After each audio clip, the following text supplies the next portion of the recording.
میرے دوست کی شادی اس کے ساتھ والے گاؤں میں طے پائی اور کہا گیا کہ فلاں دن دلہا بارات لے کر آئے اور اپنی دلہن کو لے جائے، لیکن ساتھ میں لڑکی والوں نے ایک شرط بھی رکھ دی کہ دلہا اپنے ساتھ جو بارات لائے گا اس میں 100 نوجوان ہونے چاہیے اور کوئی بھی بوڑھا شامل نہیں ہونا چاہیے۔ یہ عجیب شرط سن کر دلہے والے بڑے حیران ہوئے، پھر بھی شرط منظور کر لی، لیکن دل میں وہ پریشان بھی تھے کہ آخر ایسا کیا ماجرا ہے اور کیوں بوڑھوں کو ساتھ لانے سے منع کیا گیا ہے۔ دلہے کے گاؤں کے نوجوان خوش تھے کہ اس بارات میں کوئی بوڑھا بزرگ نہیں جائے گا اور وہ مزے لوٹتے اور ہنستے کھیلتے بارات لے کر جائیں گے۔ دوسری جانب گاؤں کے بڑے بوڑھے پریشان ہو رہے تھے کہ آیا انہیں کیوں روکا گیا ہے۔ خیر بارات کے جانے کا دن آن پہنچا، دلہے کا سہرا باندھا گیا۔ جب بارات دوسرے گاؤں روانگی کے لیے تیار تھی تو اسی لمحے گاؤں کے بزرگوں نے یہ فیصلہ کیا کہ بارات کے ساتھ ایک بوڑھا تھوڑا فاصلہ رکھ کر جائے گا اور سارے معاملات پر نظر رکھے گا۔ نوجوانوں کو یہ بات بری لگی۔ انہوں نے کہا کہ ہم 100 نوجوان ہیں، ہم ہر طرح کے حالات سے مقابلہ کرنے کی صلاحیت رکھتے ہیں، ہم اپنے بھائی کی دلہن لے کر لوٹیں گے چاہے جو مرضی ہو جائے۔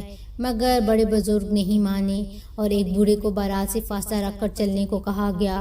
بارات جب روانہ ہوئی تو راستے میں نوجوانوں نے دل میں بہت برا محسوس کیا کہ ہم 100 نوجوان جو بہادر ہیں، طاقت رکھتے ہیں، توانا ہیں، بڑے بڑے پہاڑوں کو عبور کرنے کی صلاحیت رکھتے ہیں، تو ایسے میں ایک بوڑھا شخص جو مشکل سے چل رہا ہے، ہاتھ میں اس کی لاٹھی ہے، آنکھوں پہ چشمہ لگا ہوا ہے، کھانس کر اور بلغم تھوکتا ہوا ساتھ آ رہا ہے، اس کا کچھ فائدہ نہیں۔ خیر دل میں برا بھلا کہتے ہوئے یہ نوجوان اپنے بھائی دوست کی بارات لیے دوسرے گاؤں میں دلہن کے گھر پہنچ گئے۔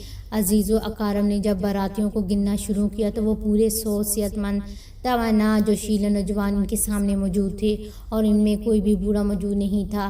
یہ دیکھ کر وہ دل میں مسکرائے اور کہا کہ دلہے کا نکاح اب اس وقت ہوگا جب دوسری شرط بھی پوری ہو جائے گی، اور دوسری شرط یہ ہے کہ جب 100 نوجوان 100 بکرے کھائیں گے تبھی نکاح اور دلہن کی رخصتی ممکن ہوگی۔ شرط کے سنتے ہی نوجوانوں کے اعصاب خطا ہو گئے اور وہ پریشانی سے ایک دوسرے کا منہ تکنے لگے اور آنکھوں میں ایک دوسرے سے باتیں کرنے لگے کہ اب کیا ہوگا۔ ان نوجوانوں میں سے ایک نوجوان کو اچانک خیال آیا کہ بارات کے ساتھ ایک بوڑھا بھی کچھ فاصلہ رکھ کر ان کے پیچھے آ رہا تھا۔ وہ نوجوان مجمع سے آنکھیں بچاتا اور چھپتے چھپاتے ہوئے باہر کو نکلا اور فاصلہ رکھ کر ساتھ آنے والے بزرگ کو ڈھونڈنے لگا۔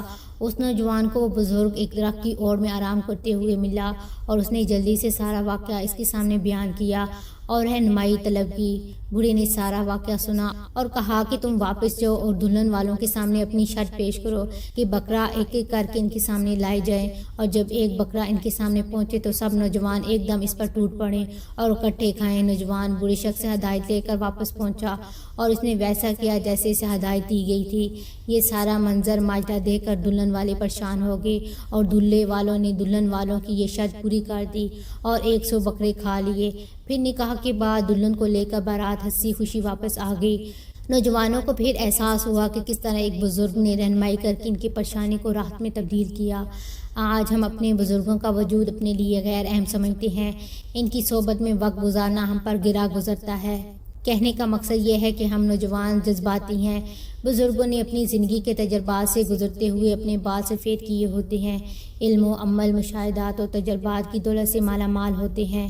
ہم نوجوانوں کو چاہیے کہ جذبات کو ایک طرف رکھ کر اپنے بزرگوں کی حکمت بھری باتوں پر عمل کرتے ہوئے ان کے تجربات سے مستفید ہوں، تاکہ ہم نوجوانوں کو زندگی میں کبھی کسی کے سامنے شرمندہ نہیں ہونا پڑے۔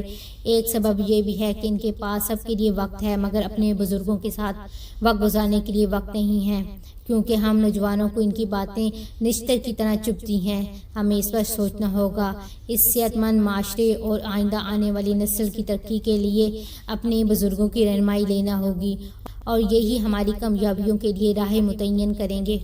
دوستوں، آپ کو اگر میری سبق آموز کہانی پسند آئی ہے تو میری ویڈیو کو لائک کر کے چینل کو سبسکرائب کر دیں اور مزید اس طرح کی ویڈیوز کے لیے بیل نوٹیفیکیشن کو آن کر دیں تاکہ آپ کو بر وقت میری ویڈیوز کی نوٹیفیکیشن ملتی رہے۔ نیکسٹ ویڈیو تک کے لیے مجھے اجازت دیں، دعاؤں میں یاد رکھیں۔ اللہ حافظ۔